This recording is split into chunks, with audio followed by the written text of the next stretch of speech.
Hello, beautiful people. I'm back.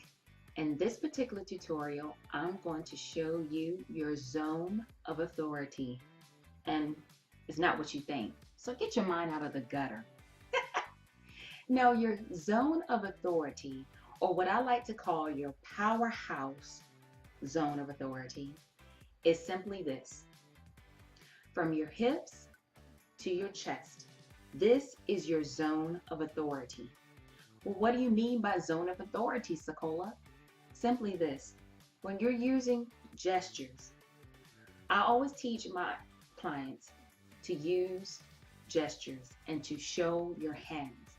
Psychologists have stated time and time again that people unsubconsciously, they don't realize this, but people tend to trust people who show their hands. So when you're doing videos, yes, even including if you're doing it from your laptop, you want to try and distance yourself a little bit so that way you can show your zone of authority. Now, when you're using gestures, you want your gestures to be purposeful. You don't want them to be distracting. So, for example, if you're making a point, you can show number one. In video, you need to smile. Number two, remember to breathe. Do you see how effective that is? I'm not just making senseless or inappropriate gestures. And what I mean by that is that my hands are just flying everywhere.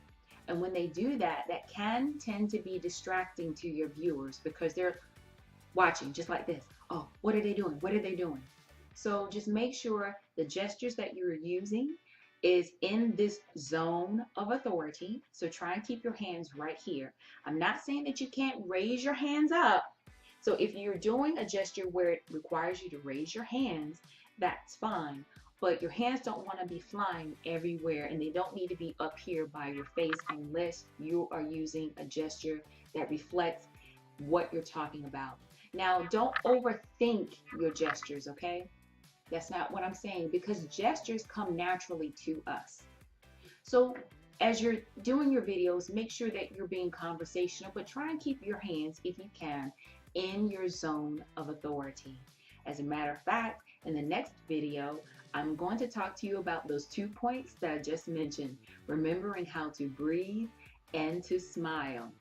And so I hope by now that these tips are beneficial for you. And if you're still on the fence about how you should use video in your business, or you're not quite sure if this is something that you want to do, then I suggest, strongly encourage you to reach out to me so that way you and I can have a discovery call so we can get you on the right path and launch you successfully in your business. Because I know for a fact you feel it too, that you are on the verge of success and becoming bigger and better and dominating in your industry. You just need someone to help you along the way. Well, that's it for this particular video. Bye-bye for now. Take care. Mwah.